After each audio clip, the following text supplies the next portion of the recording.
Before we get into the review, I just wanted to take a quick minute to thank everyone out there for leaving comments on my videos. I always appreciate them, especially any sort of analysis of the episode at hand.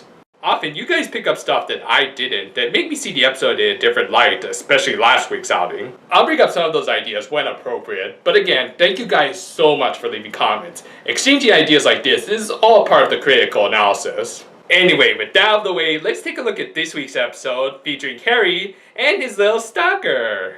This is a show for little girls, right?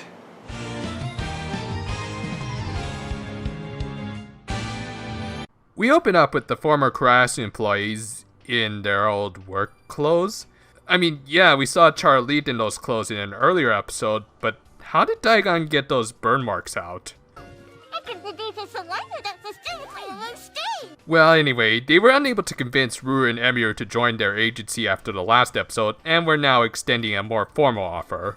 Must resist temptation to use JoJo clip! But yeah, they along with the rest of the Precure were too preoccupied getting ready for the summer festival. It's here that we also get to see Homari's family life for the first time, as she along with her mother were living at her grandparents'. You can tell these are her mother's parents because apparently a Hoge's running the family. But yeah, remember that little detail for later.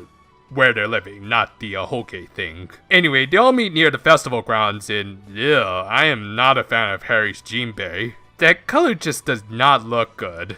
Then again, I think I could use a little more color in my jinbei. Before heading up, Hakutan pulls on Harry's necklace, triggering a memory of someone approaching a ravenous beast. Well, I'm sure this won't play into the episode at all, just like how the cries of the cicadas aren't meant to be an ominous sign. At the festival, they discovered that Positive Tomorrow Productions had set up a few stands at this little fair, where they could charge exuberant fees for minimal rewards. Okay, I'm starting to think these guys aren't completely reformed, they're just finding new ways to scam people. Luckily though, that one guy from Hana's class was willing to waste his own money in order to impress Hana.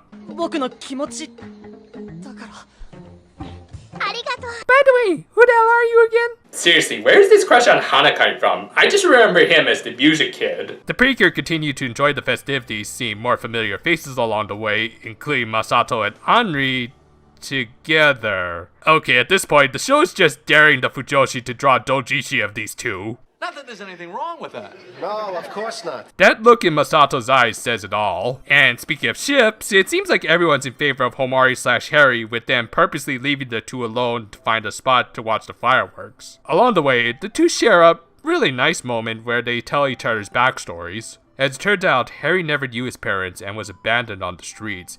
There, he met more like him, and every day they would scavenge for food. I guess you could say he was a literal street rat. Whatever. Meanwhile, Homari also had parent issues as her folks got a divorce when she was really young. Yeah, while not exactly the same, the two did find common ground thanks to having complicated family situations. On top of that, they were both working hard towards living up to the expectations of others. For Homari, it was living up to her sports scholarship to put her mother's mind at ease, and for Harry, it was making a stable living for his abandoned brothers through methods he didn't want to tell the Precure first, but was about to tell Homari until a blast from the past appeared. After a cute new eye catch, we get a proper introduction to Bishin and a ton of zippers. Seriously, is this kid a Kingdom Hearts character in training? Well, anyway, Bishin was Harry's former friend, girlfriend. Actually, I'm not even sure which gender they are. They speak with mostly masculine mannerisms, but also have a very feminine voice. So, yeah, don't know which gender they are. I mean, based on how obsessed Bishin is with Harry, you'd think female. Then again, this episode also had Asato and Anri, so you know what? Never mind. Not my territory. Anyway, after capturing him, Bishin makes the obvious reveal that Harry used to work for Kurasu, likely as a means of feeding his family, but didn't realize that involved becoming a literal guinea pig for their experiments. This is what happens when you don't read the fine print, Harry. I hate to imagine what the initiation into this company was like.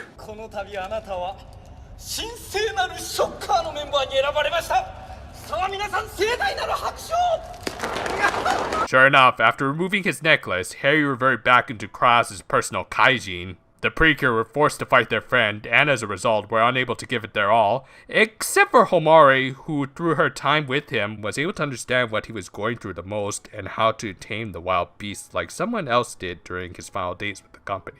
With that, the original trio, now that the love guitar shilling was over, were able to purify Harry and regenerate his sealing necklace. This didn't sit well with Bishin, who was now in full yandere mode.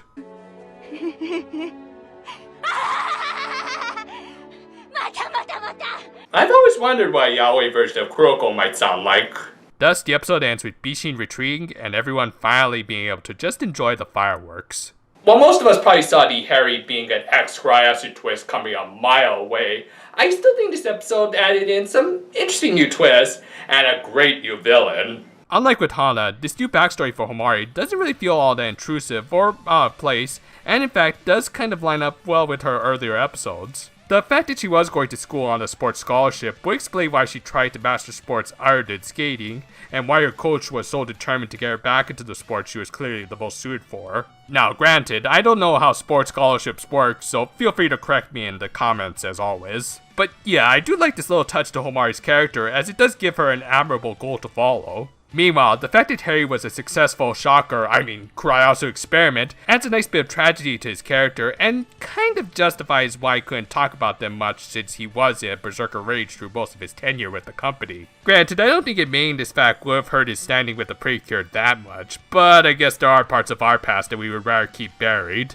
Which leads us nicely into the definite standout of this episode, Bishin. From their over-the-top expressions to Satomi Arai's hammy performance, Bishi is just a delightfully demented villain. And a serious upgrade for Arai-san after playing some silly little toy crystal ball a few seasons ago. Moreover, Bishi makes for a perfect foil for Homari. While Bishi was selfishly trying to bring Harry back to Kurayasu just to relive the good old days when they worked together, Homari recognizes the pain they've both gone through and wants to hopefully guide them to a better future. This aligns perfectly with the show's more prominent themes, and regardless of what you may think about the Homari-Harry ship, this adds a very interesting new wrinkle to that dynamic. I am certainly looking forward to seeing how this complicated little love triangle works out. You know, I was this close to getting this stupid AC up and running again, but the company sent us a faulty compressor that broke instantly.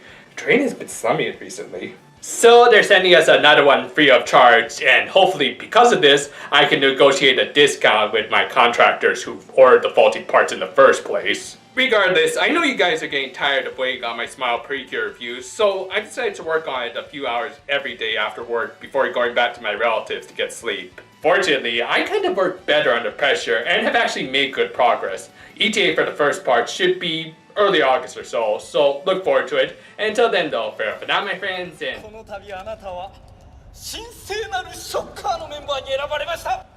yes. You see, the thing is, I'm a bit more of a Heisei writer fan myself, so no thank you.